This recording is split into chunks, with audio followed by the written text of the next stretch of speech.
अस्सलामुअलैकुम। अब तक की अहम खबरों के साथ मैं हूँ रोहिल इंतखाब और मैं हूँ आसफा जहरा। शामिल करेंगे अब तक हेडलाइंस। कौमी एहतसाब ब्यूरो और ब्रॉडशीट के दरमियान मुआहदा सन 2000 में हुआ। नैब ने 2003 में मुआहदा मनसूख किया। 2008 में ब्रॉडशीट के साथ सेटलमेंट हुई। पीपीपी दौर में ब्रॉडशीट को $15 लाख अदा किए गए। वफाकी हुकूमत ब्रॉडशीट के साथ मुआहदे की तफसीलात सामने ले आई। मुशीर एहतसाब शहजाद अकबर ने प्रेस कॉन्फ्रेंस में कहा, $2.5 करोड़ शरीफ खानदान की मद में अदा करना पड़े। शॉन ग्रुप, शेरपा और दीगर की मद में $18 लाख देना पड़े।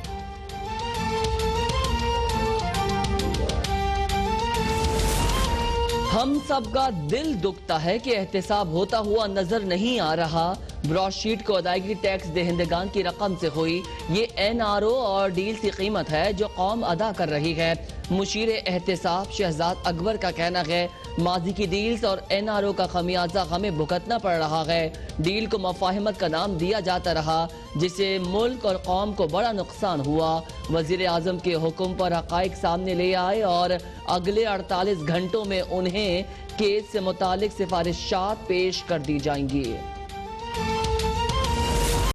पीडीएम का इलेक्शन कमीशन के सामने एहतजाज के लिए तैयार। मौलाना फजलुर रहमान की ज़ेर सदारत स्टीयरिंग कमेटी का इजलास जारी।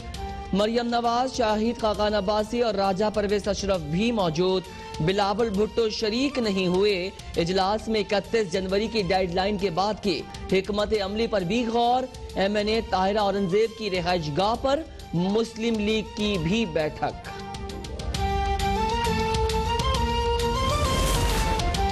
नाकामी, रुसवाई और हजीमत अपोजिशन का मुकद्दर है। वजीर इत्तलात शिबली फराज का पीडीएम की स्टीयरिंग कमेटी के इजलास पर तबसरा।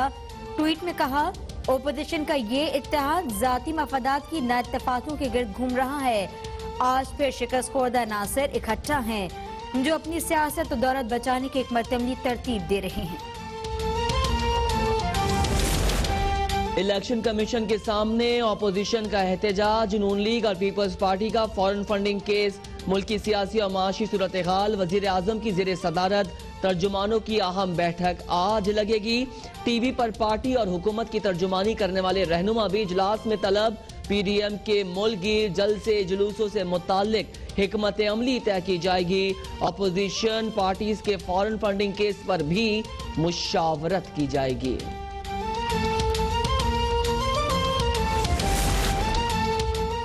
पाकिस्तान के खिलाफ भारतीय अज़ाइम बेनकाब करते रहेंगे। वजीर आजम इमरान खान का दो टोक मौक़िफ़। कहा, मैंने अक़वाम मुत्तहिदा में भी कह दिया था कि मोदी हुकूमत ने बालाकोट बहरान को इंतखाबात के लिए इस्तेमाल किया। बालाकोट वाक़े पर पाकिस्तान ने जिम्मेदारी का मुजाहरा करते हुए खित्ते को बड़े बहरान से बचाया। भारतीय एडवेंचर पूरे खित्ते को अदम इस्तेहकाम का शिकार कर सकता था। वजीर आजम ने ट्वीट में ये भी कहा कि भारत की मकबूजा जम्मू कश्मीर में इंसानी हुकूक की खिलाफ वर्जियां बेनकाब हो गईं। भारत की पाकिस्तान मुखालिफ प्रोपेगेंडा मुहिम भी ढकी छुपी नहीं रही।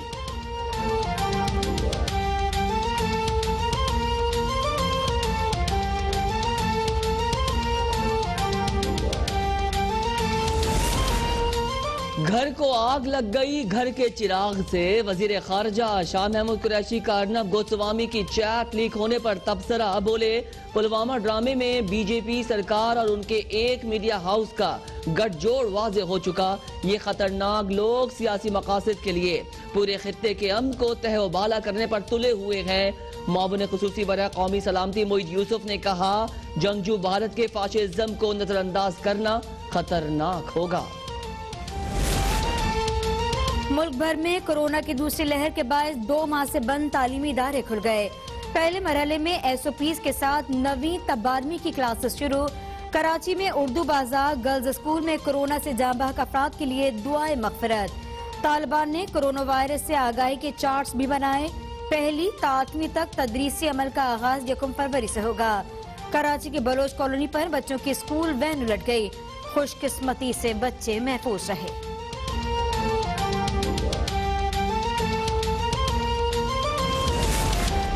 मुल्क में कोरोना से मजीद 46 अफराद इंतकाल कर गए।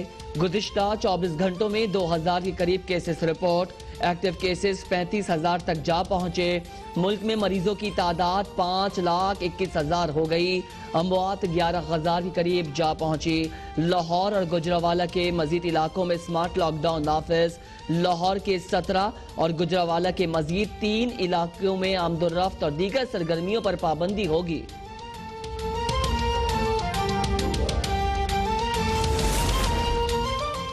तीन बार वजीर आजम रहने वाले शख्स को बाहर इलाज के लिए भेजा गया।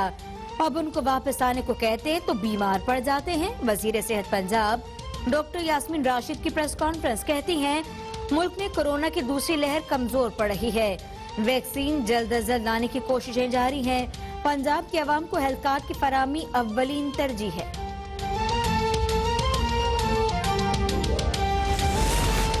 इलेक्शन कमीशन में मुस्लिम लीग नून की ममनुआ फंडिंग से मुताल्लिक इजलास। दरख्वास्त गुजार फरूख हबीब वकला की खबरा स्क्रूटनी कमेटी में पेश। लीगी वकील जहांगीर जदून भी मौजूद। इजलास में मुस्लिम लीग नून के फंड से मुताल्लिक जमा तफसीलात और एतराजात का जायजा। फरूख हबीब ने मीडिया से गुफ्तगू में कहा, ये किस मुंह से इलेक्शन कमीशन के सामने एहतजाज करने आ रहे हैं। इनको चाहिए पहले ये अपनी फॉरेन फंडिंग का जवाब दें। कल का एहतजाज एनआरओ लेने की कोशिश करार।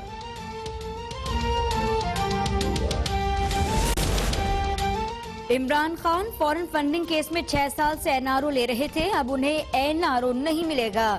उम्मीद है कि इलेक्शन कमीशन इमरान खान को नाअहल करार दे देगा।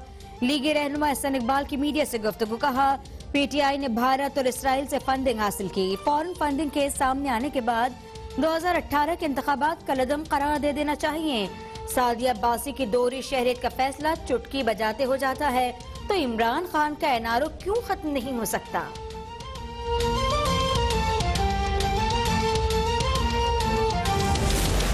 ऑपोजिशन ने जाती मफादात की खातिर कौमी मफादात को नुकसान पहुंचाया। वजीर आला पंजाब उस्मान बुजदार का बयान, कहा अवाम दोगले सियासतदानों से तंग आ चुके हैं। माजी के हुक्मरानों की कारकर्दगी सिफर रही। फिरदौस आशिक अवान बोली, पीडीएम की हर शाख पर उल्लू बैठा है। ये उल्लू इसी शाख को काट रहे हैं जिस पर वो बैठे हैं। नाकाम एहतजाज के बाद मुनाफिकीन को इस टोले को मुंह छुपाने की जगह नहीं मिल रही।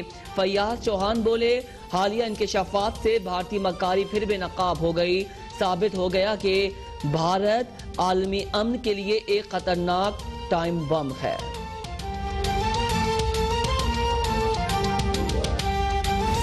विफाकी हुकूमत मुस्तहिक अफराद को 12,000 और सिंध हुकूमत 5,000 रुपए दे रही है। 5 और 12,000 में एक खानदान का गुजारा कैसे होगा। सिंध हाई कोर्ट ने शहरी की दरख्वास्त पर विफाकी और सूबाई हुकूमत से रिपोर्ट मांग ली। अदालत ने सहूलत और एहसास प्रोग्राम का बजट भी पूछ लिया।